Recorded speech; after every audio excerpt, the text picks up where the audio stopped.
More than 1,000 migrants have now been bussed out of Texas and into the Chicago metropolitan area by Governor Greg Abbott. That's according to a statement put out by the city. Mayor Lori Lightfoot hit out at the Biden administration for failing to support liberal cities overwhelmed by the growing flow of asylum seekers. Let's watch. If this moment continues for weeks and months, there's going to be there has to be more. There's a finite number of resources that are available through FEMA. We intend to get every single penny that we possibly can. But I meant what I said earlier. If monies are going to the state of Texas and they're abdicating the responsibilities that they agreed to get those monies need to be reprogrammed and sent to states and cities like Chicago, like New York, like Washington, D.C. We need a comprehensive plan from the federal government. And again, we all know what the reality is. This is a national problem. It needs a national solution. And we, as cities and states, cannot be left to fend to ourselves.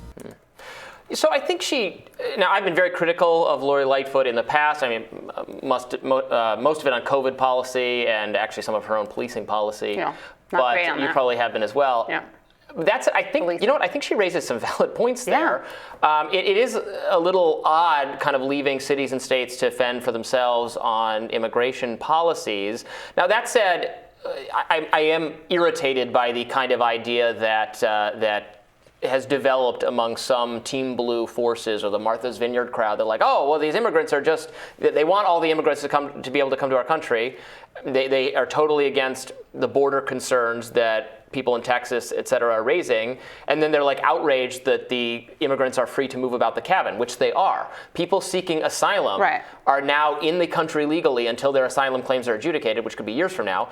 And there is no expectation that they stay in Texas. They can go elsewhere in the country. Sure. They can go to places like New York. They can go to places like Chicago. It probably makes more sense for them to do that because there's probably more opportunities to connect with people in their community that might be able to find them housing or jobs, whatever jobs they can do. Of course, that is greatly limited, foolishly limited by their immigration status. I don't know why we wouldn't, if we're going to have these people here, why we would not immediately let them work.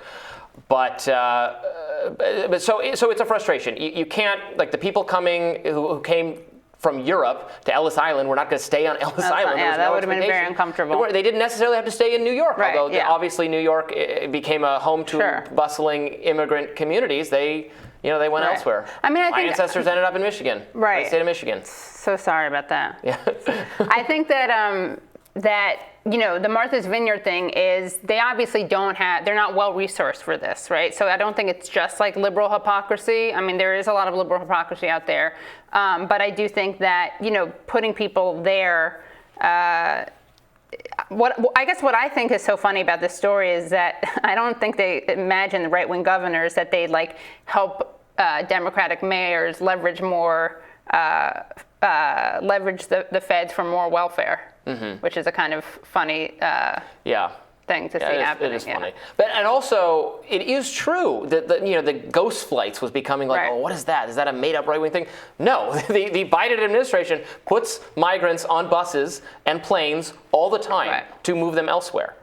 In the project of finding accommodations for these people, because in this respect, we are a good country that is treating a lot of people with more decency and respect. Maybe not enough. Maybe we object to some of the policies. I would have a more liberal immigration policy where people could come here legally rather than streaming across the border through unsafe conditions.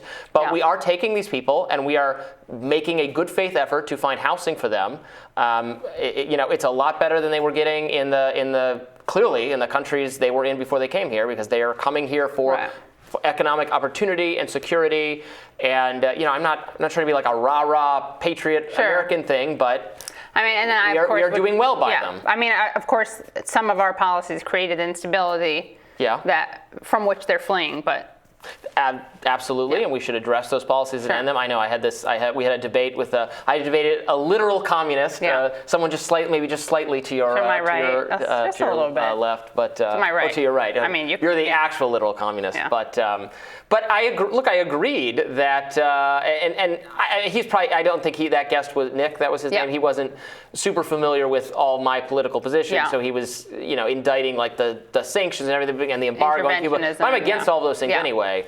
And I'm very much against what has destabilized our immediate border to the south, the war on drugs, which has allowed for the growth of these cartel organizations that traffic in drugs and human beings. They traffic in things that are illegal. Well, if they weren't illegal, that would shrink the black market. For save a lot of lives. It would save a lot of lives, and it's just not working at actually, keeping these things out of the country anyway. So we should definitely look toward reforming our policies on immigration, on sanctions, on drugs, on so many things. But our government is trying to find places for a lot of migrants. Although Texas and DeSantis and Abbott, not so much. Well, they're moving them to trying to find other places for them. Right. I mean, they're calling out the liberals who are like, this is great. Let them all in. And again, I do not want to shut down the country to immigration. I think immigrants coming here and work. We have jobs. We can't build houses in this country right now because there's not enough labor to do it. We need people to come here and work, and if they want to work, and then they should pay taxes or whatever the appropriate amount of taxes is to pay. They're contributing to society. They can join unions. Sure, they could join unions, make you happy, and look, that's how we build a stronger, more durable country, economy. Also, it's just not true. The concern that many conservatives have that if we let in too many immigrants, they're going to warp our policies in a more Democratic Party direction is turning out to be the biggest hoax of all time because so many of these migrants have right-wing social views, or do not like communism. They're fleeing it. Some of them like Trump. It's kind of hysterical, the idea that they're not a monolith. No, they're not. They're not a monolith whatsoever. The most monolithically opposed to conservative policies are super affluent, well-educated white people. So the people already here who have been here for generations, for centuries.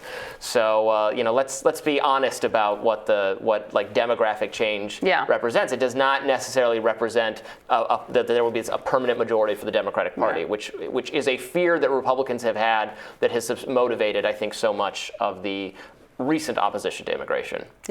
So. Definitely. Well, tomorrow on Rising, we will dig into the results of the Italian election even further. It was great to have you with us, Katie. Thanks. And you'll be back in a little bit. So thank you so much. And be sure to like, share, and subscribe so you never miss any content. For those of you who like to listen while on the go, we're now available anywhere you can find podcasts, etc. And we will talk to you soon.